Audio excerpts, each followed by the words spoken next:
To remind you that 60% of sales on Amazon come from independent sellers, here's Tracy from Lily's of Charleston. Hi, y'all.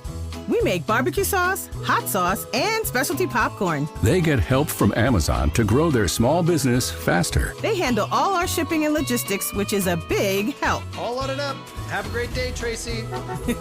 Hot stuff, Tracy. Ooh, honey. Shop small business on Amazon.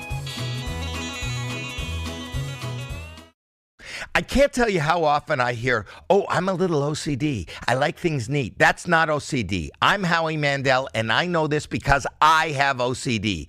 Actual OCD causes relentless, unwanted thoughts. What if I did something terrible and forgot? What if I'm a bad person? Why am I thinking this terrible thing? It makes you question absolutely everything, and you'll do anything to feel better. OCD is debilitating, but it's also highly treatable with the right kind of therapy. Regular talk therapy doesn't cut it.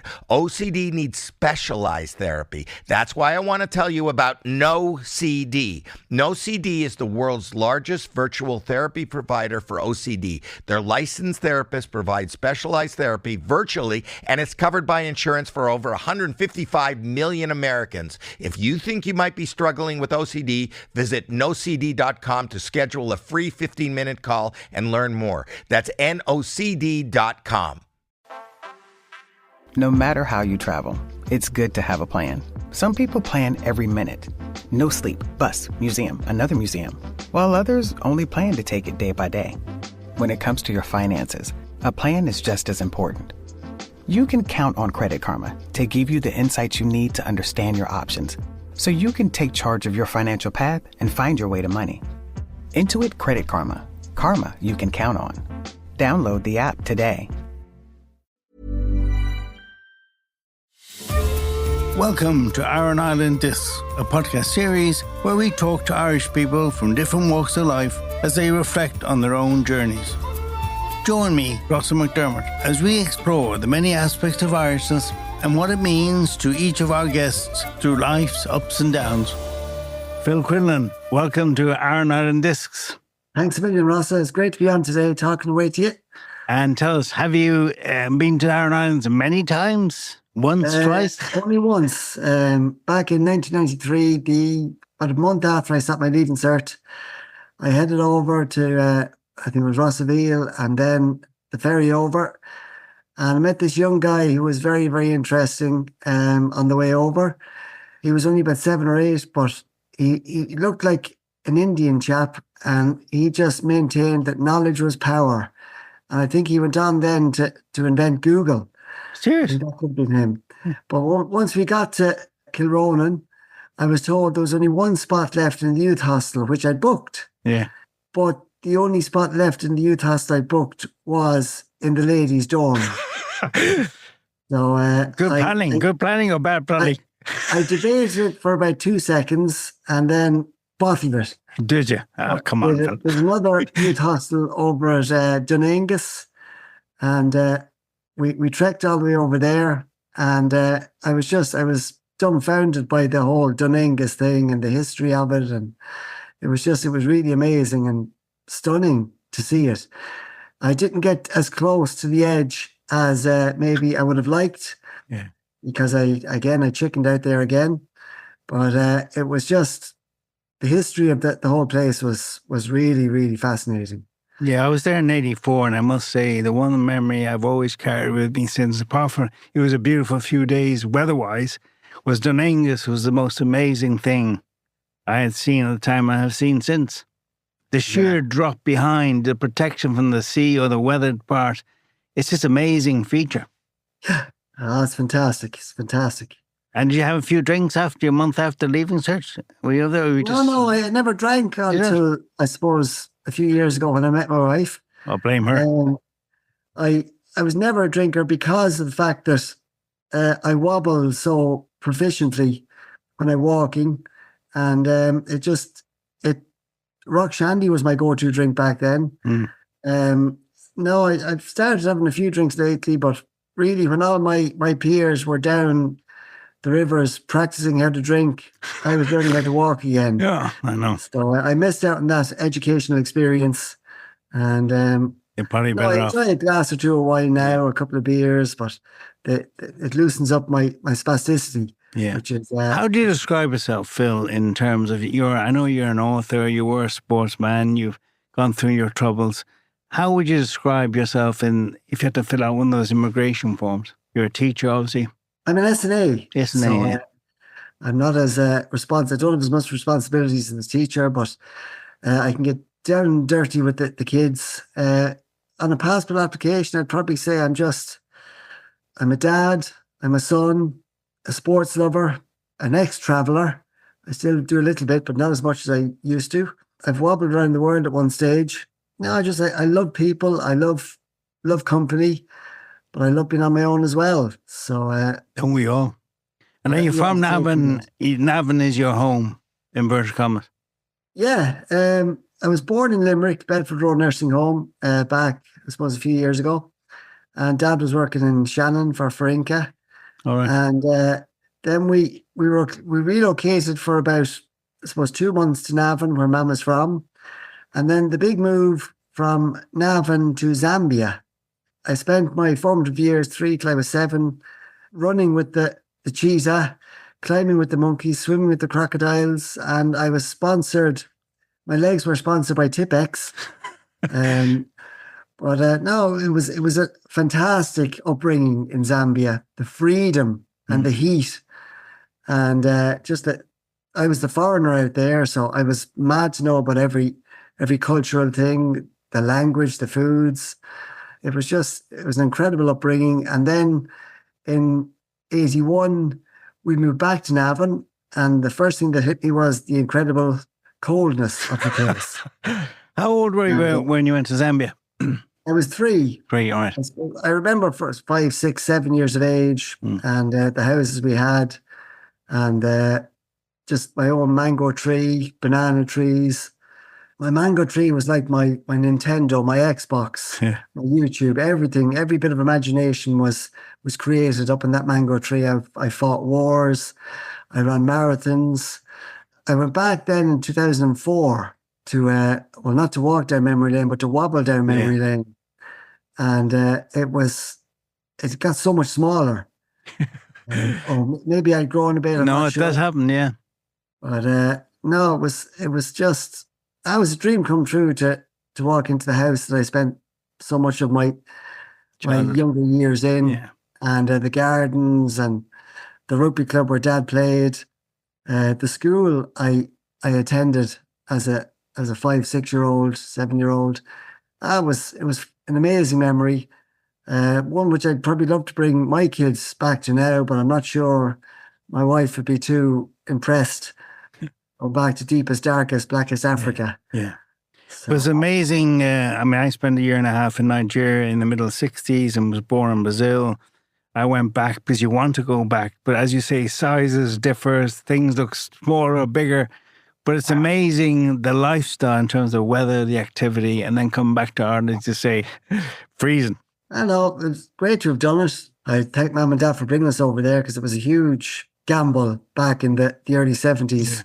To go over to some place. I don't think his parents were too impressed. Mum's parents mightn't have been too impressed either. Yeah. But it worked out incredibly well for us. Our children are never as impressed when we bring them to places that we loved. They say, why are you dragging me here, Dad?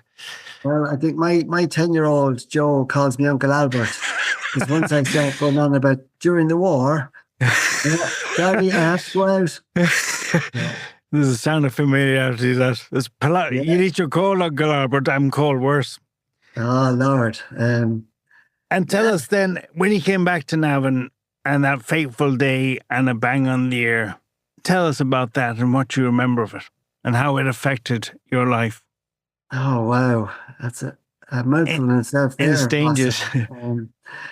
I suppose I was always mad into sport. I thought I could run with the Kenyans and swim with the Johnny Weissmuller. I was Tarzan. But when I came back to Ireland, then back to Navan in 81, I kept on running, kept on cycling, kept on swimming. And I was probably one of the best in my class at all 3. I wanted to be like Dad, so I joined Parkvilla, where he was a bit of a legend back in the day. He won a Metropolitan Cup medal with them in 73. Right. I wanted to be a bit of a player. So I joined Parkvilla as a 15-year-old, and we went out to the local rivals, Torrey United, back on 26th of November 89. It was an incredibly foggy day. We didn't think the match would go ahead, but I think the ref arrived and he just wanted his money. So it went ahead despite that you couldn't see in front of you. It was that bad. And the game started off slow enough. We were expected to win. And I suppose about 10 minutes before half time, the ball came head height to me. I saw it last minute, went to head it. And the unfortunate clash of heads with the Toro centre half, who was a real hard man, a Razor Ruddock type. Yeah. And I thought I glanced it off. I thought I brushed it off. The magic sponge was applied. The referee asked me the questions. Where were we? What the score was? What day it was? I answered all perfectly and played on. But I suppose a minute or two later, I realised something wasn't right. I started, I suppose, hallucinating, if you want to call it. I could see players in front of me that weren't actually there. I could see people that were there that shouldn't have been there. The manager on the sideline screamed at me to get the ball was there to be won. I turned around to face him and the world just kept spinning. And I suppose into halftime then I was taken off and thrown into the dugout and told to fall asleep, which is probably the wrong thing to say. The wrong thing to do. Now you know it, yeah. Maybe I invented concussion, I don't know. But in the dugout then, there was one or two lads that were put in with me to keep an eye on me. And it just, I felt like this stabbing motion, like one of them was elbowing me in the head constantly. That could have been the headaches or whatever was formulating. There's still no urgency. The game carried on without me. And then I suppose 15 minutes into the second half, one of them spotted blood coming from my ear and called the manager and the bus driver, and they carried me across a couple of fields to get to the waiting bus. Yeah. And what should have been a 10, 15-minute journey was a 40-minute journey to Navan Hospital because the fog was so bad. The Sunday drivers were out. All right. There was traffic from Navan Racecourse, which is on that road, which was exiting from the previous day's racing. So got to Navan Hospital, Our Lady's Navan, and I was in and out of consciousness. Talk and die syndrome, I think they call it now, where I was coherent at times. I was answering questions, and then I'd lapse into unconsciousness. But I think there was a mention of the Glasgow Coma scale. I think I was 14 or 15 on that. And they decided, instead of sending me home with a Disprin, which was probably a bad thing to do then, they decided to wait for an ambulance. And the ambulance was called. It took its time. It was manned, and the nurse was put in with me. And as we left Navan, I was coherent enough, but the journey to Dublin got progressively worse, and I was blue lighted from Dunshaughlin into Beaumont Hospital. I arrested in Beaumont Hospital, and the resource team were there to keep me alive. Yeah. They hurried me into the CT scanner, which showed a huge right parietal extradural hematoma, or a blood clot. Yeah. And the surgery then to evacuate that blood clot happened, I think, was a few hours. And I since met my surgeon, who told me it was a very simple but vital operation. And here was me thinking he was going in with his Black & Decker and his Dyson to hoover out the hematoma. Yeah. But I'd say it was a wee bit more technical than that. Yeah. And you remember these things still vividly, do you? Or is it post-part recollection? Little memories. I still get flashbacks every now and again. And I spent that night, I fell into a coma. There was no medically induced comas then at the time, I believe. So I fell into a coma for 10 days. And that night, Mum was told I had a 25% chance of living. Wow. So that was a huge, huge disruption to Mum and Dad. I spent 10 days in a coma. One in particular, one weird dream where I ended up at this imaginary Olympic Games, which I'd always wanted to run the Olympic Games. But Eamon Coughlin was alongside me. Was he? And it was probably the Olympic Games in Navan in 2060 or something like that. We were waiting, we nodded at each other, everything was going fine. The Kenyans were in between us. And the gun went and everyone raced off, but my legs just wouldn't work. Wow. So maybe that was my brain at the time telling me to get ready for what was to happen Wow. for the next 30 or 40 years. But no, I eventually regained consciousness over the period of about 3 months, like a dripping tap, bit by bit by bit. It's not, well, in my case, it wasn't like in the movies where you wake up and, where am I? What happened? Yeah. But in the 3 months I was there, I learned little bits of what had happened, what I could do, what I couldn't do. I wasn't able to walk, talk, or eat. So from being the fittest fecker in Navan, I was a mess, a cripple of a man suddenly. Mm-hmm. And but I suppose that the thing that kept me going was when the surgeons would come in and talk to Mum about what was happening, they said 2 years. 2 years, 2 years. That's all I ever heard as a 15, 16-year-old was 2 years. And I thought, okay, brilliant. I can run the Dublin Marathon for my 18th birthday. Yeah. I'll be able to run with the Bulls in Pamplona. But what I didn't hear was what they had in brackets, 2 years, and we'll reassess. Wow. So it was actually the 2 years that kept me going then. I spent the summer off because I was supposed to sit my intercert that year.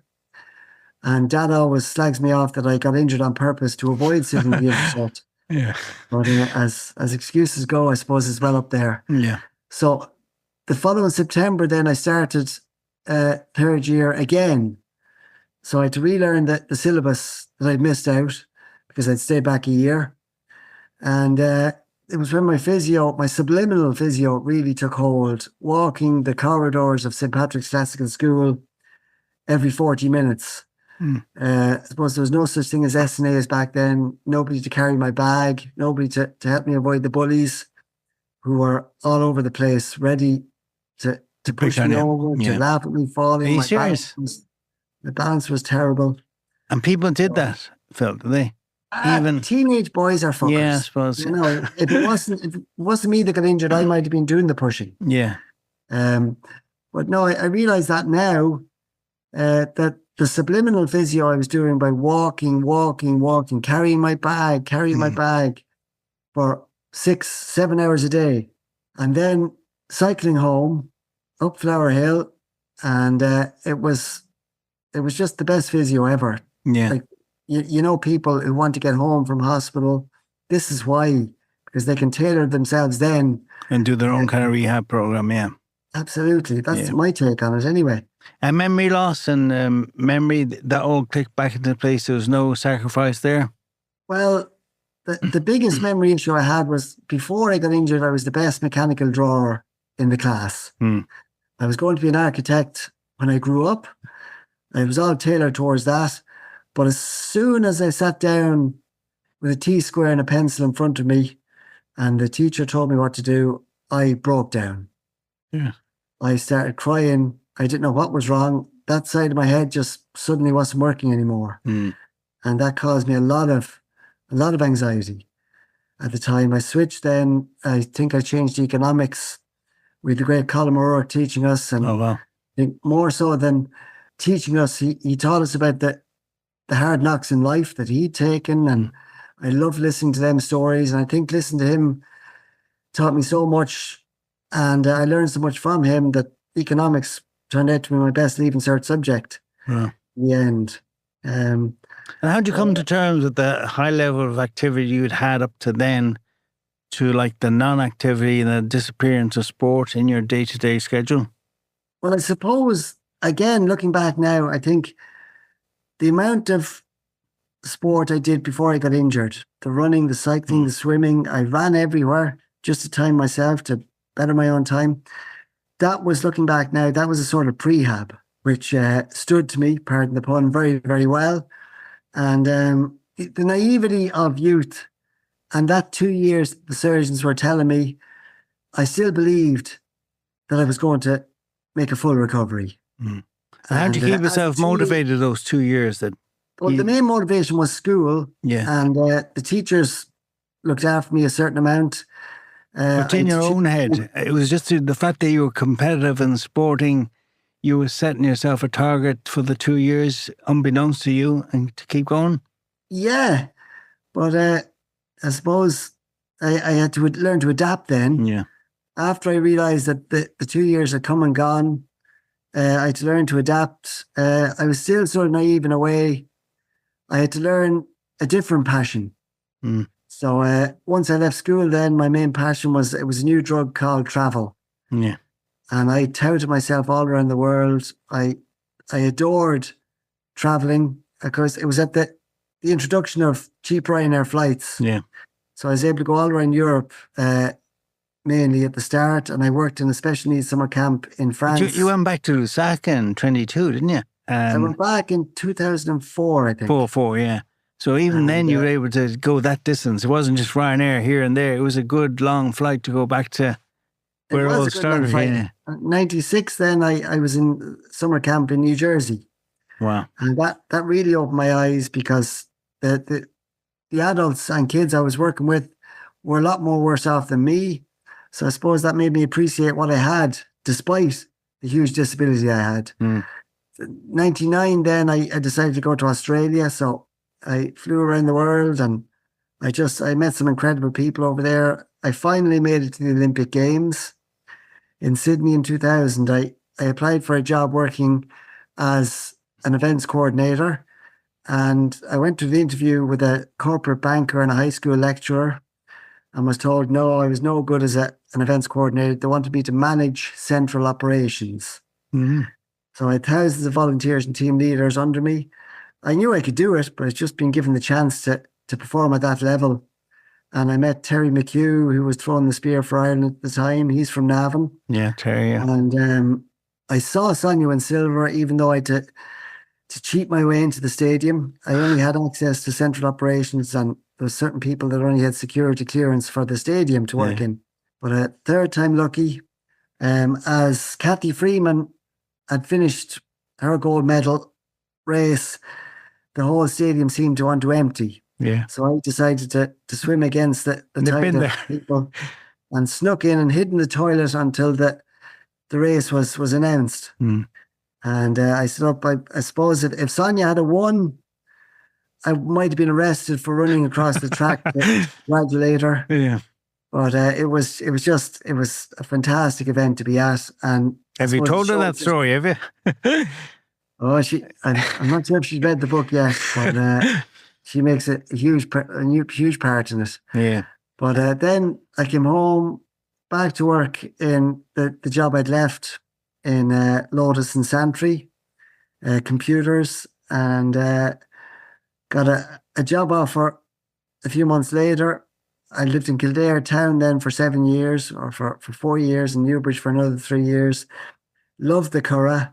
Loved the serendipity of the open spaces, and but then another injury occurred. I went to watch Liverpool Newcastle in the end of 2001 in a pub I lived above. Yeah, and sat down too quickly or too awkwardly, and my back went on me. Wow. So I thought, right, a couple of bottles of beer, I'll be fine. Upstairs to bed. I had to crawl up the stairs to bed, and I thought a good night's sleep, and I'll be back on the body train the following morning. And I woke up the next morning. Okay, I felt good, but as soon as my foot hit the floor, bang, the pain tore through my body. So I had that pain for 4 years, chronic back pain, until I stumbled across a chiropractor setting up shop in Newbridge. And I told him I thought it was my SI joint and my piriformis, but all the top surgeons in the country at the time said, no, it was my tight hamstrings. Yes. So I went through Botox, I went through nerve root blocks, spinal taps, the lot, and nothing could fix this. So I thought I'd chance this chiropractor. And in 4 seconds, he took away the 4 years of pain. Wow, amazing. And was it hamstrings? Was it that part that was restraining you? No, it was my SI joint and my piriformis, which I've been telling all these top surgeons about. So, they weren't listening. It was bittersweet. But I didn't sleep that night for fear of putting my back out of place again. And touch wood, I've not suffered with it since. But because of the 4 years of my even more constricted gait, it meant that I'm still trying to get back some semblance of pre-2001 fitness, Right. where I could walk or wobble an awful lot further. But I suppose these days I'm happy to do it bit by bit. I know I'm, 30 years older, so I might never get back to that same sense of good balance and pain-free. But I've a new combination going on now. I've orthopedic boots. I've got new painkillers. I've got a flexible belt, which means that my trunk isn't being sacrificed by a harsh leather belt. Yeah. So it's making all those little changes and winning the little battles, Yeah. if you like. You know? And that head clash you had and a bang on the ear, as your book title is, was it innocuous or was it a huge blow? Can you recall how? No, it was a very innocuous blow. Like, I played rugby for years and never got injured. But I played and got into a lot of clashes. I was a wiry little scrum half. Yeah. Who hated to see the big forwards coming for me. So I waited the scrum. When they had the ball, I'd jump on top of them and piggyback them as far as they could go. That was my contribution to St. Pat's and Navan rugby. Yeah. So in itself, the headbang. It was a very innocuous clash. The centre half's forehead hit with just the side of my head. Okay. And it was just a glancing blow. But I suppose that the lack of education back then. Yeah. And I suppose it was a perfect storm for an injury like that because the fog was down. Very few people saw the clash. Yeah. There was only a few that could remember. It didn't sound like a head-to-head clash when you're on the sideline. Yeah. It was just one of those things that. It wasn't on TV to be replayed ad nauseum, where we see these head clashes now and get horrified in both rugby and soccer. Absolutely, absolutely. And the one thing that I'd love to, people call me morbid or whatever, but the one thing I'd love to see back in 89 would have been video footage of the clash to see exactly what happened. Like the memories I have, they're some of them are quite vivid and others are flashbacks. But I'd love to see video footage of it. It might just be the corner point of the puzzle. Yeah. Piece together. The last corner point, you know. If I threw the word resilience at you, Phil, how would you react? This famous word resilience that's so trendy now and drives some people crazy. But when I hear your story, there's a lot of it there. Well, resilience, I suppose, to me is like a make-up word. Like they used to call a dog a mongrel dog, but now it's a hybrid dog.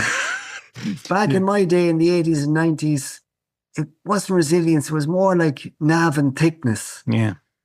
And I think that was instilled in me by my parents. Dad, who worked every day of his life and came home black as coal sometimes from being down in the mines. And Mum, who looked after us. It was like she was a martyr for us, really, you know, what we put her through. But I suppose every Irish mother's the same now. Yeah.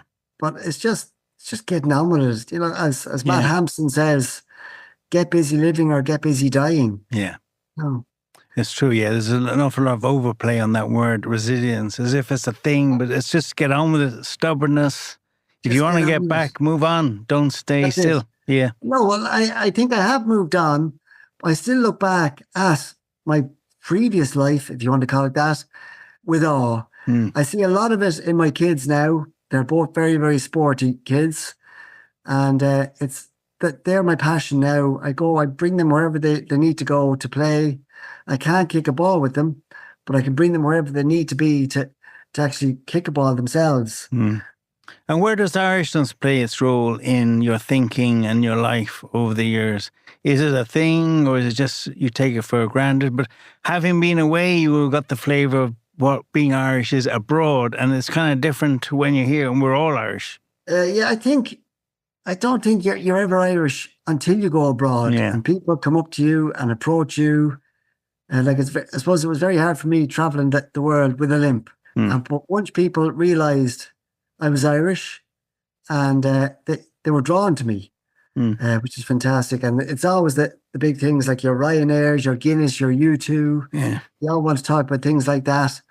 And in latter years then, it was the Eamon Coughlin's, it was the Sonia O'Sullivan's, the Roy Keane's, the Paul McGrath's. And I think with the Irish travelling so well to all the sporting matches and events, they're seen to be the fantastic people. Like, as I'm not sure Roy Keane would agree, but supporters don't win matches, but I think a lot of them do. As the 15th man, 16th man in Thomond, or the 12th man in the Aviva, it's they're always there but there's never any messing going on, and I think that's because of the education of the Irish. Yeah, they love getting on with people. They love having a few sociable drinks. They love the crack. Yeah. But I think it's an interesting point you make is you don't realise what being Irish is until you're abroad and you meet yourself and people recognise Irishness in you, which is different to everybody else. Whereas when you're here in Navarre and Dublin, we're all kind of the same thing. Yeah. I know it's great to be abroad. Like, even when we go these days, we go camping in France, and I'm on the lookout for the Go Games jerseys, the Cool Camps jerseys, the Cool Camps bags. Right? I'm like an old, I suppose, man sitting on the veranda waiting for a Cool Camps jersey to walk past. And I said, right, kids, off you go. Yeah. And we like to sit together when we're abroad as well, because we're very similar people. We're different from a lot of different nations. And that ability to connect is huge for us, because we're such a small nation. Yeah. And you do notice when you're abroad, if anything passes away, you have to come home. We do understand the meaning of death in a way that other cultures don't. And maybe we're more than we over-celebrate it, but we recognise people's life when they're gone. Sometimes it's too late to recognise it. Sometimes it is, yeah. No, we're gold medalists at funerals, for sure. But it's what we're comfortable with. It's what we know, what we're brought up with. And traditionally, that's the way it is. I've often thought, if I go, or when I go, I just want to go out in a ball of flames, so burn me. Because I'd hate to see my kids at a cold, wet, stony graveyard. But again, that's just me. You sound like a Viking. Like a Viking. I don't know. Will I ever Off the burning boat. Don't they burn their dead in boats and put them out to sea? You know? I do, yeah. I don't think we can afford any of them cruise liners to get in flames yet, though. Yeah, not yet. And if that was your toughest moment where you had to find that resilience, as we called it, what was your highest moment? The ecstatic euphoria moment where you'd go to dig deep to be reminded of your greatest times? Was that your mango tree in the Saga or somewhere else? There's been so many, Rossa. I suppose that the mango tree would be probably the first one I remember. But in latter years, it's the Olympic Games that I worked at. My birth of my two kids, writing the book. It was a dream come true. And where did that idea come from? You or somebody else? No, it was always my idea. I've been a voracious reader of sporting biographies all my life. And I've often thought, what would mine be like? But I initially, in 2016, I fell on the beach and broke my hip, stupidly. And I was off work for a few months, so I decided to chronicle everything down. For the crack, I sent it off to publishers, and it was reject, reject, reject, a lot like my teenage love life. So then I met an old friend, an old rugby playing friend in London by chance, and he bounced something off me. Why don't I contact a PhD in journalism or somebody that might be able to help me steer me the right way? And I came home, I reached out to a couple of guys, one in particular who wrote an article about me for the 42 back in 2014. And the words I'd written initially were just going to be for Eileen and Joe, to show them what I go through for them every day. But it grew legs. Steve O'Rourke steered me in a great direction. He asked me questions. At times it seemed scary because he knew what I was thinking. Wow. And but I suppose that's the sign of a good ghostie. And then when we finally got the call from Mr. O'Brien Publishing, it was, I suppose, that moment. I was in the classroom, the small classroom we have in school, and we were on break, thankfully. And I came home. I told my wife. She was blown away from me. We then had to get everything done properly. So it's written in the way that my brain works. It goes from A to K to B to Z to M and then back to A again, because I sometimes digress. So no, it's a great read, yeah. For that reason, it reads not like a chronology. It reads like a real person, and your personality comes across. Well, when Paul Howard stood up at my launch and says he wouldn't have the cajones to write it in a non-linear style, that was brilliant. Because I'd read for years, like Andy Townsend's book by Paul Kimmage. That was the first one to put it into my head. Yeah. And Jeffrey Archer even writes like this, back and forth. So that was the style I was comfortable with, and I know it was out of, I suppose, Steve's comfort zone, but he finally came around to my way of thinking, and he helped me brilliantly. So that's it now. I've been speaking in Trinity a few times since. I've spoken to students about the injury, about my nav and thickness, or resilience, as you like to call it. And I don't know, I'm going to start a screenplay soon. So hopefully within the next 10 years, the movie will be out. And will you star it yourself? No, you have to have somebody. Who's going to play it? Don't tell me Brad Pitt now. No, Barry Keoghan. Keep it Irish. Keep it local. Keep it local. Hey. Barry Keoghan with his notably noble big nose. No, everyone will have a part to play in it. So you might get, I suppose, the second half of the first half that I've just written. Good. And where are you in things like concussion now, Phil? Well, I watch. Are people listening to words of warning or not? They're probably just fascinated by my journey. Yeah. I don't think they want to believe it could happen to anybody ever again. And I think with the education that's now there, we can help an awful lot. Like when I'm on the sideline of my son or daughter's matches and I see something like that, I scream. And I'm not afraid to get it to the coaches or whatever, because hopefully it'll never happen again, but the possibility is it could. Yeah. But your story is so motivating and inspiring. Do you feel that responsibility, or it's your life, and if people are motivated by it, so be it? No, of course there's a responsibility there. And I'd like to think I'm a big part of it. Yeah. That's why I'm like an unsolicited spotter at all these games. Yeah. But no, I suppose that with technology, hopefully that can drive on as well. And we'll find something that can help us. Like I suppose the HIA isn't perfect. It's a start. But it's far from 100% perfect. It didn't work. Yeah, you don't want people to just not play sport because of the fear. At the end, sport teaches you so much, I believe. I'd hate that opportunity for young people to miss out on it. Ross, the advantages of playing any sport far outweigh the disadvantages. Yeah. If I had one day left, you'd do the same again. I'd do the exact same again. Yeah. I watch out for the head clash, but but no, I do, and that's why I love seeing my kids and my wife play. And where'd you put any bitterness you had or fed upness? You dealt with that and it's boxed away somewhere, and you totally through that, or does it crop up now and again, Phil? I suppose that the one thing I fear is being able to contribute to my family and society. What happened to me, it happened. I wear it as a badge of honor, and I use it as a badge of honor. I'd love to be able to play again. That's why my book was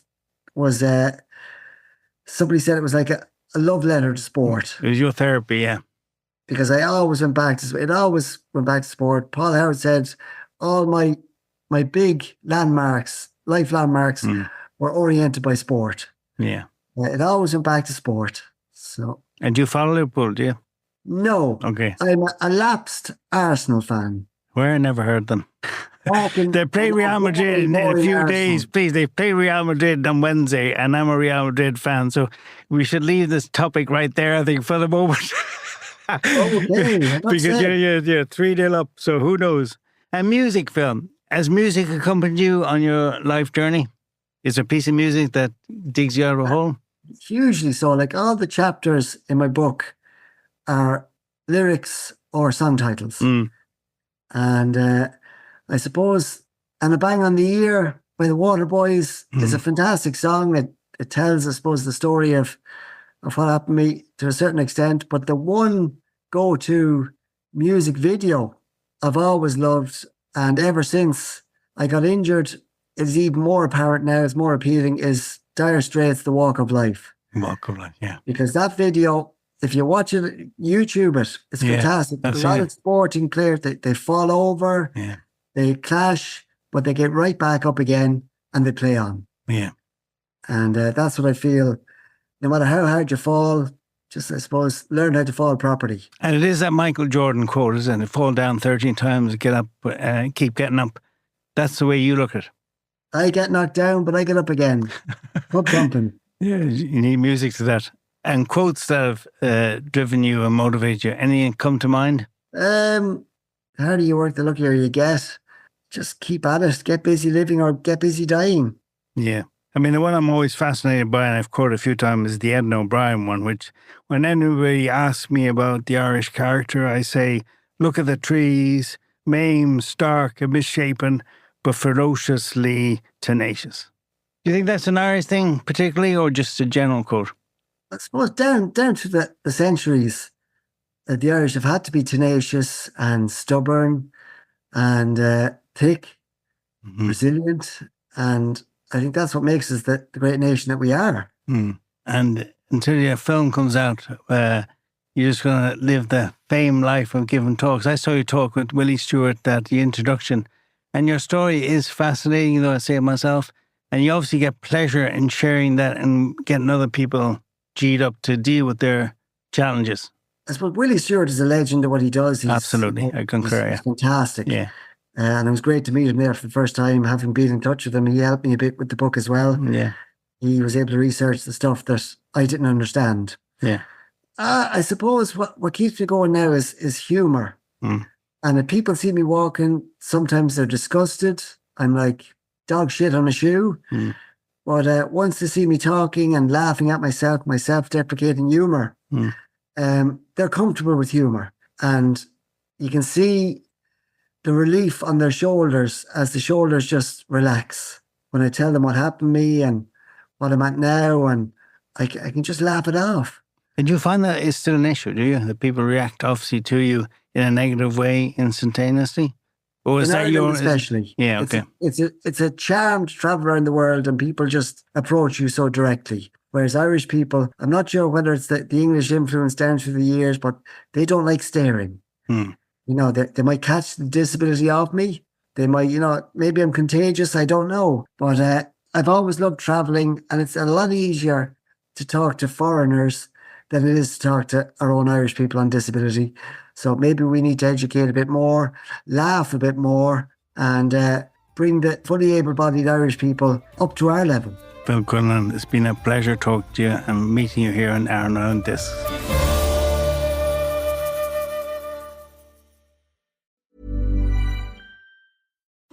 To remind you that 60% of sales on Amazon come from independent sellers, here's Tracy from Lily's of Charleston. Hi, y'all. We make barbecue sauce, hot sauce, and specialty popcorn. They get help from Amazon to grow their small business faster. They handle all our shipping and logistics, which is a big help. All loaded up. Have a great day, Tracy. Hot stuff, Tracy. Ooh, honey. Shop small business on Amazon. I don't know about you, but the number one thing I look forward to when I return from traveling is a good night's sleep in my own bed. That has never been more true than it is now that I have a Sleep Number smart bed. I get so sore after traveling on planes, but after literally one night in my Sleep Number smart bed, my body feels restored, rested, and relaxed. The fact that my bed actually listens to my body and adjusts to my needs to keep me sleeping soundly all the way through the night is worth it alone. Not to mention, my husband and I never need to argue over firmness because we can each dial in our own Sleep Number setting. Why choose a Sleep Number smart bed? So you can choose your ideal comfort on either side. And now, for a limited time, Sleep Number smart beds start at $849. Prices higher in Alaska and Hawaii. Exclusively at a Sleep Number store near you. See store or sleepnumber.com for details. What if I told you that right now, millions of people are living with a debilitating condition that's so misunderstood, many of them don't even know that they have it? That condition is obsessive compulsive disorder, or OCD. I'm Dr. Patrick McGrath, the Chief Clinical Officer of NoCD. And in the 25 years I've been treating OCD, I've met so many people who are suffering from the condition in silence, unaware of just what it was. OCD can create overwhelming anxiety and fear around what you value most, make you question your identity, beliefs, and morals, and drive you to perform mentally and physically draining compulsions or rituals. Over my career, I've seen just how devastating OCD can be when it's left untreated. But help is available. That's where NoCD comes in. NoCD is the world's largest virtual therapy provider for obsessive compulsive disorder. Our licensed therapists are trained in exposure and response prevention therapy, a specialized treatment proven to be incredibly effective for OCD. So visit nocd.com to schedule a free 15-minute call with our team. That's nocd.com.